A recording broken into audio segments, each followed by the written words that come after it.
Hello everyone and welcome to another Scots Whay podcast, and today I'm joined by Angela Hughes and Paul Docherty. Hello both. Hello there. Hi, Alistair. Hi. And we're here to talk about Angela's memoir, My Heart's Content. And I'm going to ask you both how you would describe it, starting with Angela. I think initially I would, if you'd asked me this before I started, my intention was that it was going to be about the experience of my transplant. So from when I was first brought into hospital, it all happened very quickly. The time I spent in hospital and until just for that period, basically, until I had the transplant. So it was basically going to be a journey to transplant, as it says on the subtitle. What it became is that, and probably quite noticeably, it sounds a bit corny, but a love story in that it was a lot to do with our relationship and how we coped with that, but also the theme of kind of a community of people who would help you heal and who support you throughout it. And laterally, from earlier readers, they've kind of described it as a love letter to not just to Paul, but to like the NHS or to my family and friends and things. And I think probably it's a combination of all of those things. Yeah. Not at all succinct, definitely not an elevator pitch, but you know what I say. That's fine. That's what these podcasts are about. They allow you the full bit of time to do it. And yourself, Paul, when people ask you about Angela's book, how do you describe it? Oh, well, there's quite a lot in there. I suppose a lot of it is in sort of very fine detail about, you know, what it means to be part of the family, what it means to need other people around you, all those sort of things. But I actually like to talk about the wider theory, with the wider things that are in there, like just the fact that we rely on each other so much. You know, like Angela's life relied on someone else making the decision that they would want to help someone, you know, at some point in the future, and to sign up to a donor register, and their family also were supportive of that. And so it just makes you realise that you're connected to everybody, even people you'll never meet, and how important that connection is.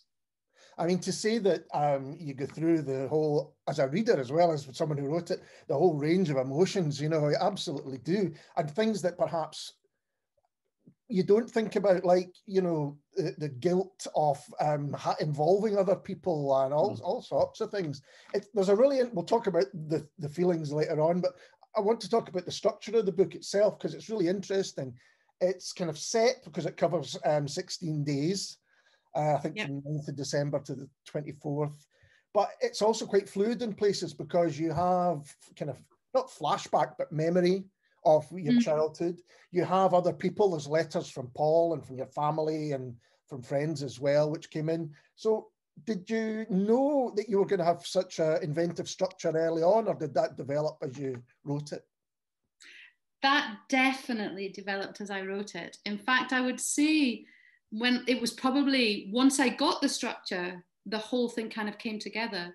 But until that point, what I did was I tended to write in small, sort of almost like little montage, not little snippets that became a montage. And I wasn't really sure how to structure it to begin with. And bizarrely, to me, it's quite a simple structure overall, in that it's the 16 days, and then on the 17th day I have the transplant. But getting that was really quite difficult, and it seems as if it shouldn't be. But because I wanted it to be more than just, you know, 70 days in hospital, 16 days in hospital is not exactly the most interesting of times, you know. A lot of the time I didn't do very much. I was sitting there, you know, there wasn't a lot going on, and just waiting basically. So, but I needed something to hang that structure off, to hang that story off, you know. And so when I got I suddenly one day thought, of course, I'll just write each day from the day that I'm actually listed to the day I have the transplant, and then I'll work it backwards and forwards from there. When I actually got that, it changed the whole, just the way it came together. And it does sound really strange, because when I look at it now, it seems like such a simple structure, but it took me such a long time to get there. So am I right in thinking that you were originally going to write it as fiction? I was, yeah. So originally I had worked with Karen Campbell, who was mentoring me at the time, And her advice, and because I'd written fiction before, and also because she was helping me with the story and the way it was developing, she had said to me, write it as, her advice at that time was to write it as fiction. Right. And I started to, and there's a lot to be said about writing it for fiction, in that it gives you a distance and it creates a kind of buffer around you from emotion and from feeling. Yeah. But that in itself kind of, for me, lacked a kind of honesty or veracity that after a while I just couldn't, it didn't seem right to write it as if it happened to somebody else, when clearly it was my story. Yeah. And I just felt too personal, and I couldn't keep, I think in fiction it's okay to draw on what you know, but when it starts to become your story just dressed up with somebody else's names and things, it no longer, and adding things in just to maybe make it a bit more dramatic. I mean, transplants are dramatic enough without you having to think about everything else that goes with it. So yeah, I think that over time I came to that conclusion. And when I did, I was much more comfortable with the kind of truthfulness of it. So, which in some ways opened up a lot of things, and in some ways made it much more difficult to write. So. Yeah. No, I can imagine. I often think, there's that saying, truth is stranger than fiction.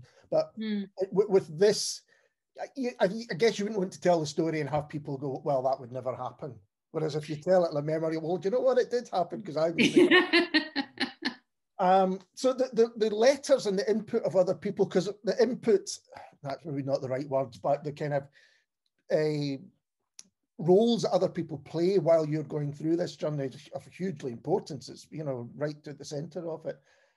How did you, for instance, Paul, when you were asked to provide a letter, how did you feel about that? And how did other people feel about it? Oh, I think some people felt different things about it. I was quite apprehensive because, as you can imagine, the emotions that I had gone through on that journey were quite extreme as well. You meet someone, you fall in love, you find out they don't have long to live, and then you find out actually they've got less than that. So yeah, it was a difficult thing to write. I was probably the last person to write the piece to go in the book, or certainly one of the last. We know we have a few friends and family members who chose not to. Mm-hmm. Had something just because it was too raw for them and too difficult. Other people were very happy to. So I think people were delighted to be able to have a say and to sit and focus and put that into words. And for some people, they spent days on it just crafting exactly what they were going to say in this little paragraph. Angela, how did you kind of come up with the idea that you wanted other people's input in that way? I think I've had, in preparation, when I decided it was going to be a memoir, I read several memoirs, not all medical, lots of different ones over time. But one of the things that struck me about the medical ones was that often they would talk about the person who was ill or was having to overcome the adversity. And a lot of the time I'd be thinking, but what did their mum think about that? Or what did their best friend think, or their partner? I've always wanted, I've often wanted to ask the person that, if they're still alive. I mean, a lot of them, the people aren't, but and that was something that sort of triggered that idea that it would be interesting just in snippets without really ever explaining why they were there. I didn't want it to be something I had to over explain. But I wanted it to be just snippets of an insight into the person so that people would get a feel for how they are in their own words, but also how that kind of big event impacts somebody, because it does have an impact. I mean, one of the things I remember thinking after I'd written it was exactly the kind of the phrase that was going through my head was, we don't wait alone. And we don't wait alone. There's so many other people, and it's a kind of ripple effect, isn't it? So, and I wanted to get some insight into that. And the letters were very broad. In fact, to be honest, I didn't ask people to write letters. That's how they chose to do it. And everybody chose to do it that way, which was quite interesting. All I asked really was that they tell me, to give me a little bit of insight of how they felt. And most of them addressed it to me as if it were a letter, which was so it was interesting how it all sort of came together, and they thought that that's how they would do it. But also what I wanted to do initially when I wrote the book, I didn't name anybody but Paul. Right. None of the other characters were named. Everybody was in relation to me. So my best friend or my sister or whatever, their relationship to me. And it was my editor who actually said to me, you got to tell us their names, Angela. You can't just like not have their names in the book. But what I had wanted to do was, the people that were in the book are the ones that wrote the letters.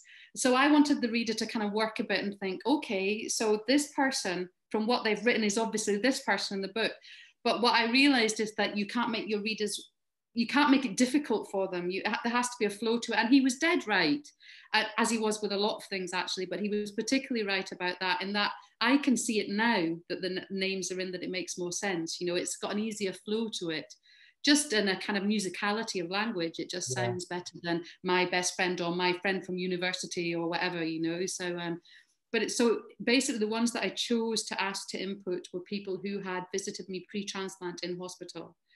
So otherwise it would have got too unwieldy, and I didn't want some people to feel left out or whatever. So it was about the ones that actually saw me during that time and how that felt to them, other than a couple of people. Well, my brother actually was the only one that hadn't seen me, but he was in Australia at the time. So, I mean, they're incredible little, as you say, they're quite short, maybe a couple of pages, but within them, there's a real kind of mixture of, you've got hope and support, but you can also have the fear and the sadness for a lot of them that are there. And they really kind of, not going to pull you up short, but that's what I mean about the structure. You know, you think, okay, here's day one, here's day two, but then, you know, you have like some childhood memory, or you have memories of your father and things like that. And it just, it really works in the way that it brings other people in. I was kind of thinking of almost like a play where you ask another character to come in and say, well, what do you think about what this is going on? And it means that perspective is really important. Were you surprised, Angela, about maybe how other people recall that time or their thoughts on that time? Yeah, I think I was, when you're in it, when you're in something, everything's focused on just being able to cope with the fact that you have to get through the next hour or the next day or the next whatever. And I was aware that everybody else was around me, was also having to go through it. My father had a heart transplant, so I completely know what it's like to wait. You know, I understand what that's like. His circumstances were very different to mine, but it was still a similar experience, you know. But do you know what? That's what struck me, was the kind of sense of support and positivity. And also the other theme that came out of them was that I realized there was, I think in a few of them they talked about, it was almost like a sense of calm, that as soon as they knew I was getting the transplant, on the day that I was getting it, everything else was okay. And yet at that point, it's one of the most precarious points, you know. I mean, they're literally about to cut out my heart, and if the other one doesn't work, they've nowhere to go from there, you know. So but at that point, I think I remember the same with my dad. You know, my dad had waited on the routine list, so he wasn't in hospital for several years. Well, no, he'd been ill for several years. He waited for about 4 months for his transplant, and during that time, you know, you try to forget about it, but it was always there. But on the day that they took him in, I remember thinking, oh, okay, then, well, he's in now. It's completely out of our hands now, you know. And that was the sense that I got from the people that had written that they had been sad or upset or, you know, agitated or whatever. But at the point where they said, where Paul phoned them or got in touch with them and said, she's going into surgery now, then everybody seemed to calm a little bit, you know. It's kind of, they didn't doubt that it was going to be okay, which I think is incredible. And as it worked out okay in the end. But wow, but yeah, that sense of it, I mean, it's almost like a thriller at points, because, you know, is the person going to get in, or will there be, you know, will your results be too high, or, you know, all sorts of things. And that sense of waiting, I guess, is kind of the worst part. And Paul, you're kind of there, not constantly, but most of the time. But I mean, how, when you were, you know, having to go back to the hotel or take time away, were they almost the worst bits for you, when you were not being able to be there?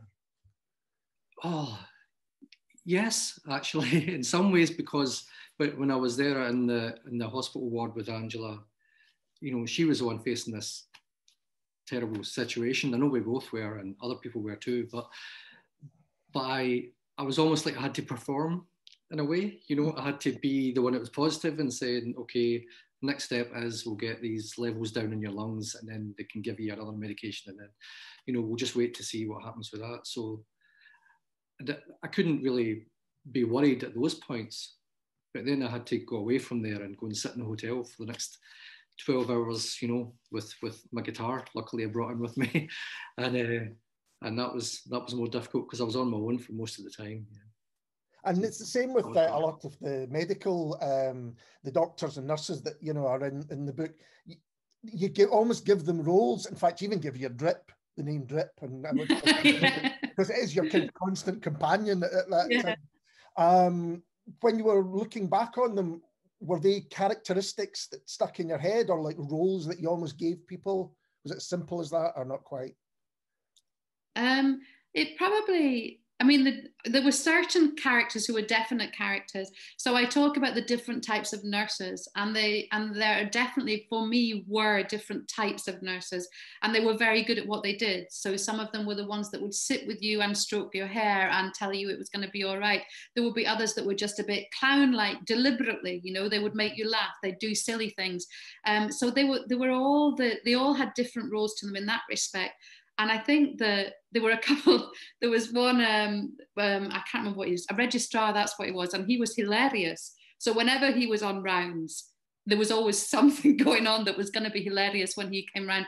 Some of the others were more serious.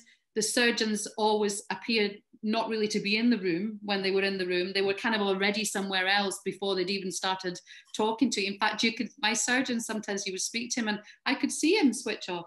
You know, it's just like, I could actually see him stop listening once he'd like given me the medical information.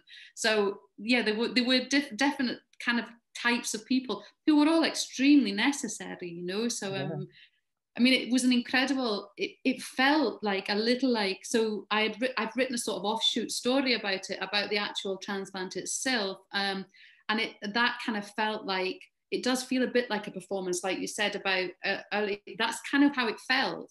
So everybody has a role, and they have this performance that ends in a theatre, and that's exactly how it was all kind of building up to that, and they all know it, but they all work so incredibly well together. I mean, I've been into hospital a lot of times, but this was the first time I'd noticed how well a team works together. I mean, we both commented on that, didn't we? Absolutely, yeah. I mean, there were. And everybody, I mean, from the consultants, the nurses, and the cleaners and auxiliaries that would come around. I mean, some of them pulled you out of some of the darkest moments that you were in. You know? Yeah. Really, really essential. Yeah. And there is, you know, people might not expect it, but there is humour and light moments, and you know, along the way, they're kind of as there is in life. You know, we're almost embarrassed. We're almost embarrassed to admit that we laughed a lot during that time. Yeah. You know, and we did, and I guess people do if they're in quite a difficult situation. You do find humour, gallows humour, whatever you call it. But we laughed a lot. We cried a lot too, you know. Yeah. But I think that's what you get reading the book. You laugh a lot and you do cry a lot. There is that kind of balance. So it seems to me from reading it that you love to write, Angela. I mean, that comes across the page. I think it's really beautifully written. You've obviously thought not just how the book is structured, but I think you've really considered the way that you want to tell your story. Is that, and I know you both write.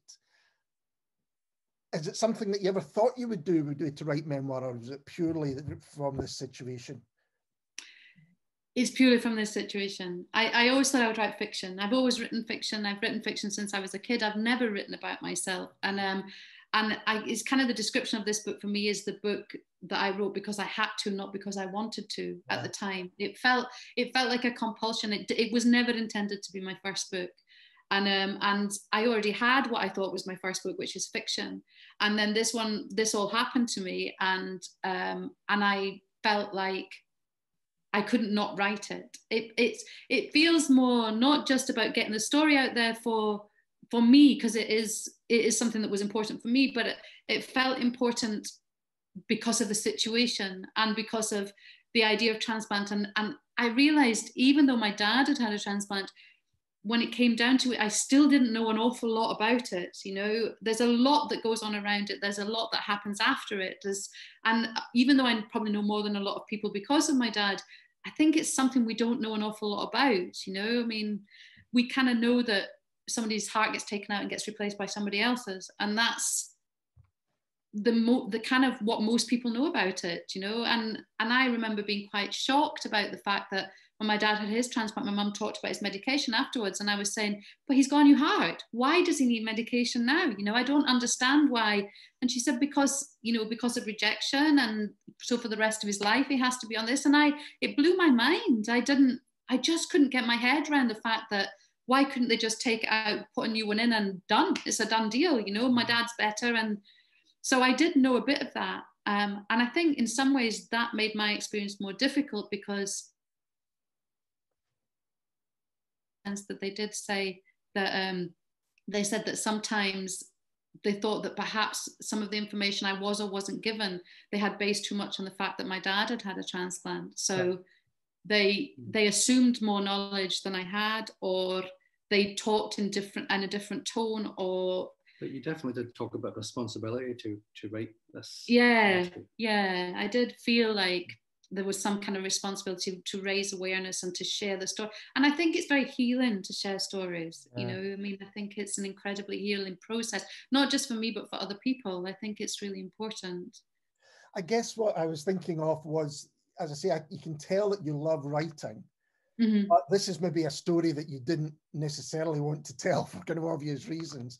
And was there a kind of pull against that? You think, well, there's the joy of writing a well, you know, turned sentence or phrase or any of that kind of thing. But this, as you say, this was a story that you had to tell rather than wanted to. Did you feel that maybe pulled in different directions, or did actually your love of writing help you? I think it helped. Yeah, I think once I had made the decision to write the story, I think it definitely helped. And because of the responsibility, I felt like it had to be the best story that I think, way of telling it that I thought that I could, which is why I struggled for so long with the structure and that kind of thing, because it had to make sense to me, and it had to, I guess, make sense. I thought make sense to other people. So the writing of it didn't, but again, it was the structure of it that was the biggest. I feel like, just from an observer's point of view, and watching you craft the story, that because, you know, that is an area that you're comfortable at, is crafting words, and so you could take this really painful story but put it on a page and start taking control of it, then that was a really good thing for you to be able to do. Yeah, I could see that you're literally putting it into your own words that you maybe at the time couldn't do that. How was it for you to read, Paul? You know, I haven't read it all the way through since, you know, obviously I read early drafts and things, in fact, full drafts, all that proofreading stuff that you do.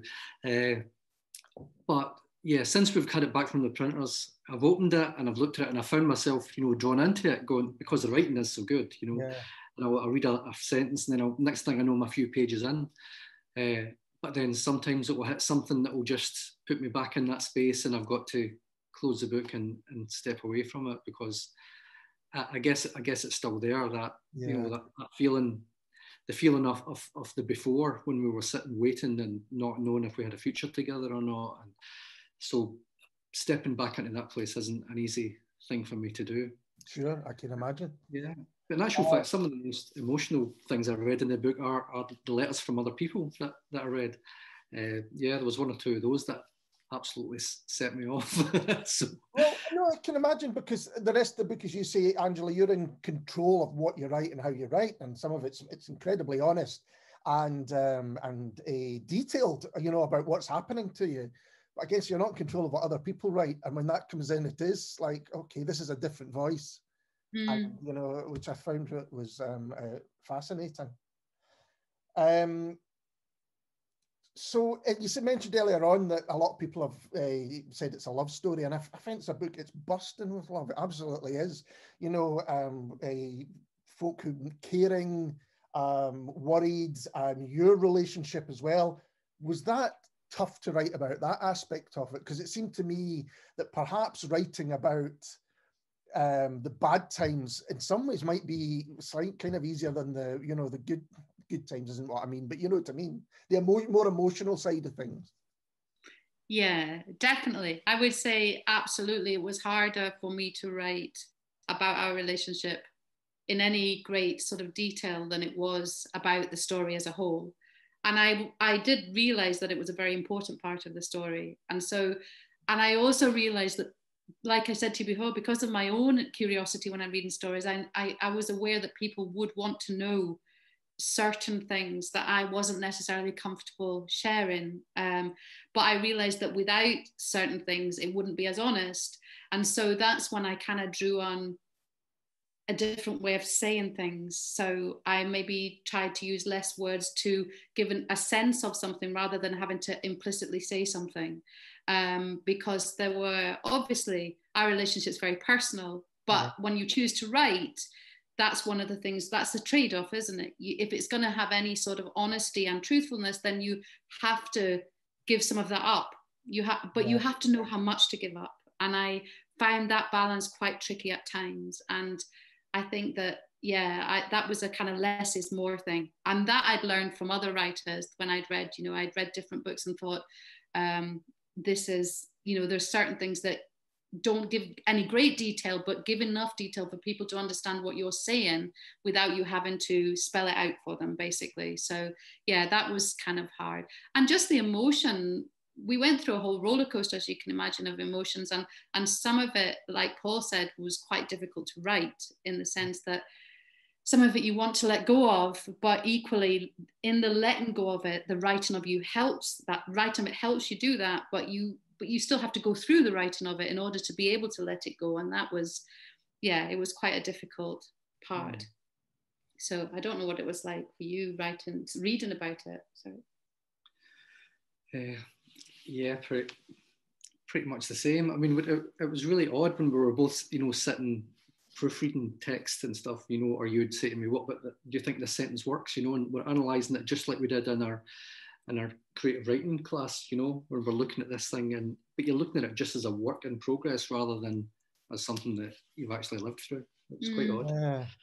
You mentioned earlier on that your editor encouraged you to, actually use real names and things. Similarly, were there back and forths about, well, we need to know a little bit more about that, or, anything of that kind?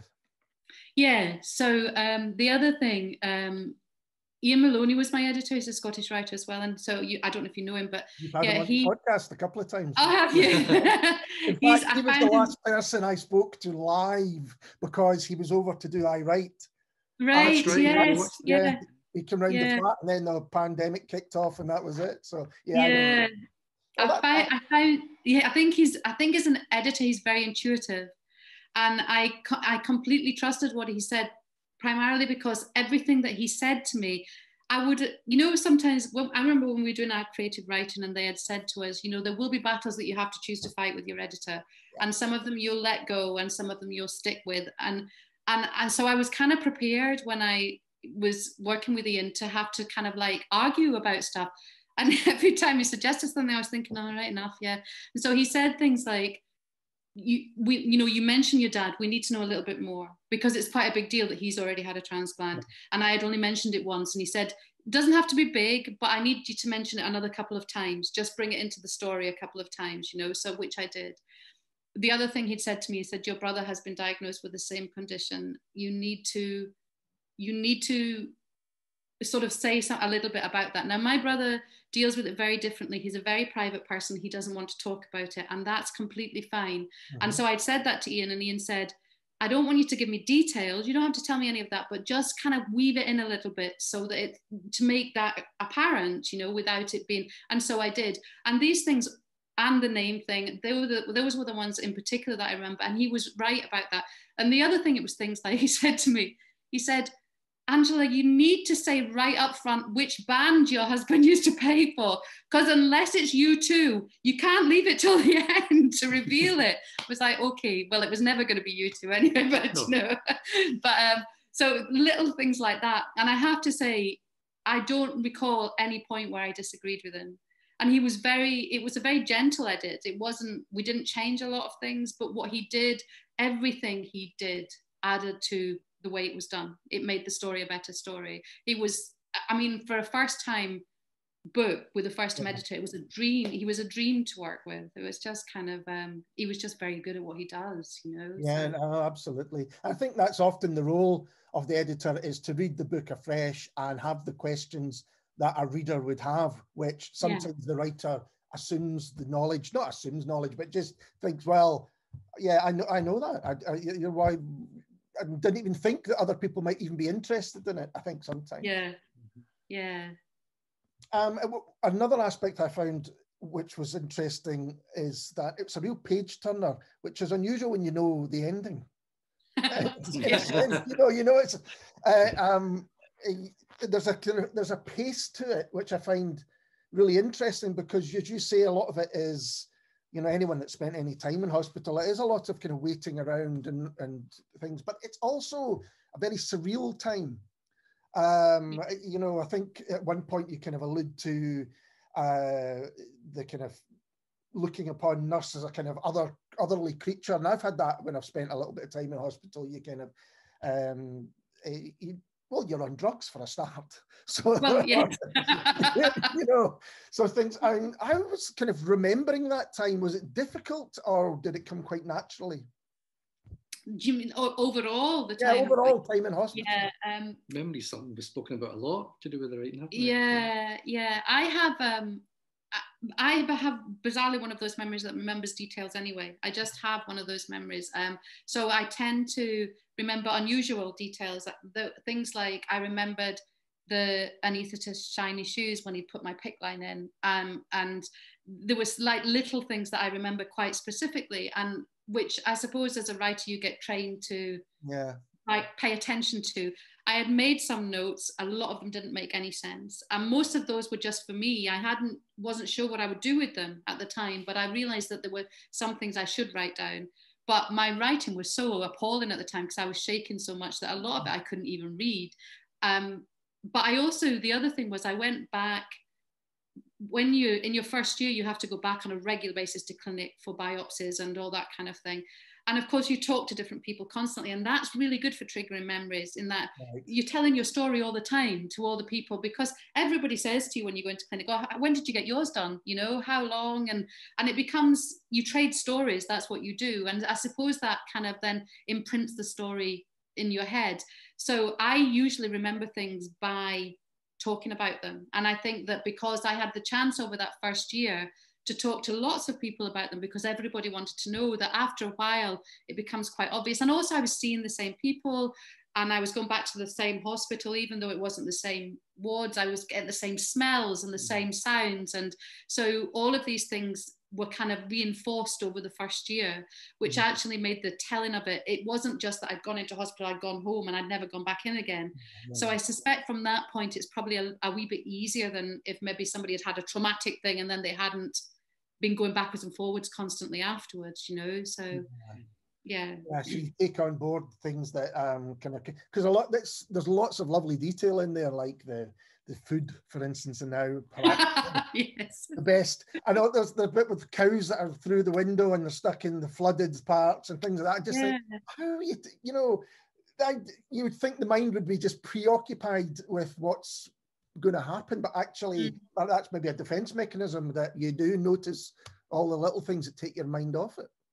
I think you're right, actually. That's a very good point. I hadn't thought about it until you said, but I think it's a distraction, which is why my mind probably remembers details like that, in that I remember watching the cows, probably because I had nothing else to do. Do you know, I remember watching the cows and they could get stranded if the water would come in around them, because the Clyde's quite strange like that, and it would come in around them and some of them would get stranded. And I remember being very concerned about them, forgetting that they can swim, and in actual fact they'd obviously been there before, otherwise they wouldn't be there again, you know. So it's kind of, this was also at the same point, the fluid in your lungs was, the pressure was too high and you were actually drowning in your chair. So there was a lot of water. Connected. Yeah, there was. I hope this isn't a stupid question, but I'm going to ask it anyway.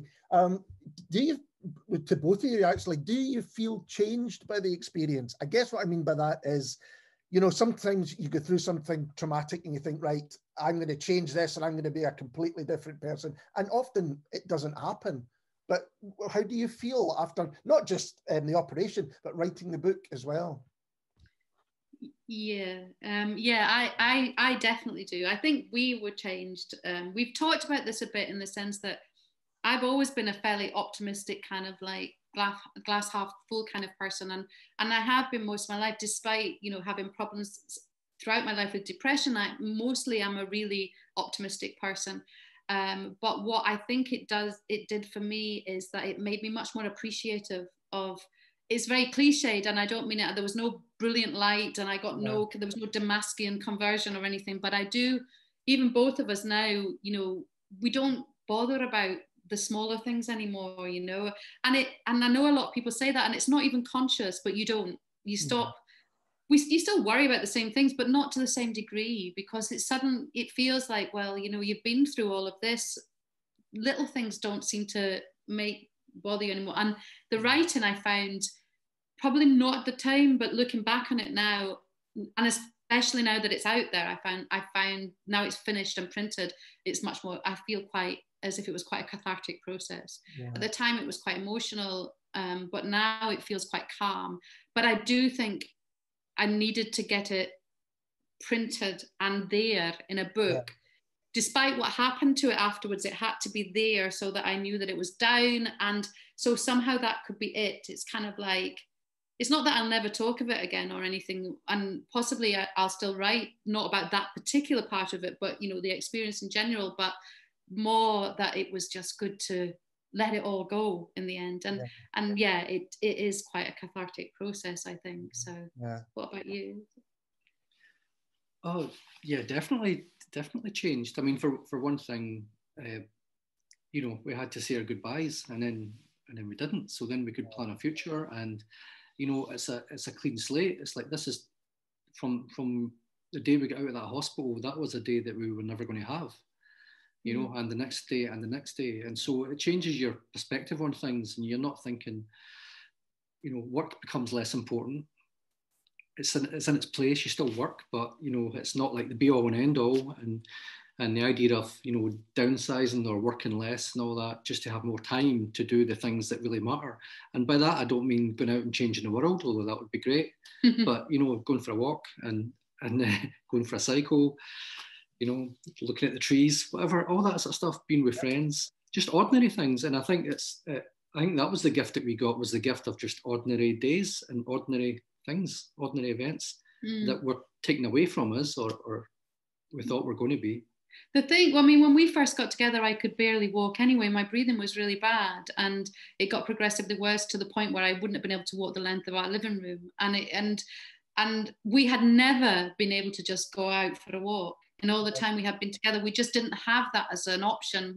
Sometimes I could walk a little bit further than others, but we couldn't go out for a walk. It was just beyond.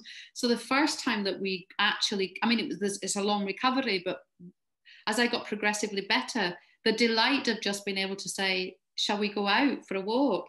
And or shall we go to the shop, and me not have to be thinking, okay, which shop are we going to? Is there any hill? Do I have to go up any steps? How close can we get to the door? You know, all of those things were no longer there. We could just go out and do things. That was incredible, wasn't it? I mean, we didn't know whether we would ever be able to do that. And as it looked when we first got together, we didn't think we ever would, you know. And so it's the gift of, like Paul said, of just the stuff that people just do all the time, you know, of just what people take for granted. Well, it was 2 years after your transplant, I think, that we danced for the first time. Like properly danced. Well, we'd never danced. Yeah. No, I danced at our wedding. At our wedding? Yeah, that was the year after Paul. Oh, yes. Time, it goes so quick. Oh, you forget it all.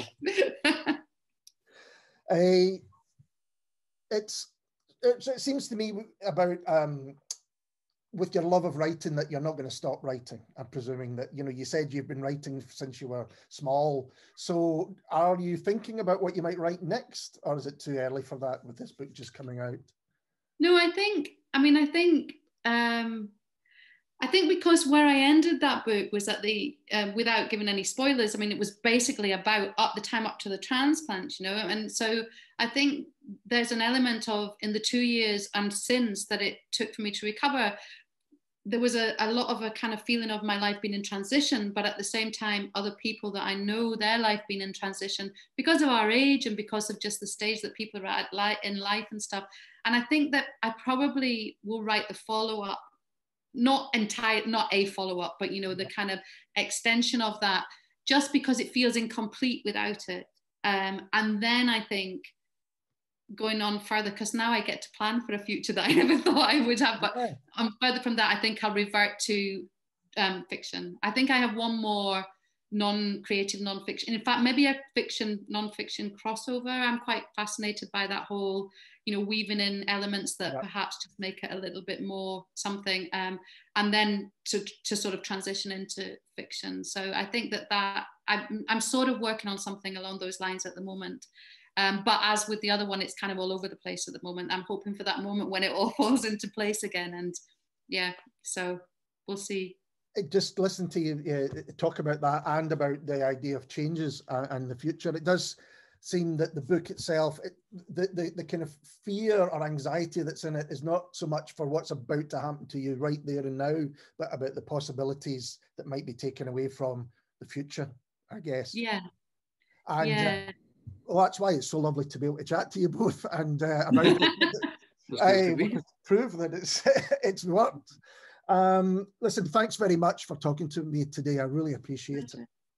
Thank you very much. It was lovely to meet you. And Thanks. you. And we'll be back soon with someone completely different. Cheers.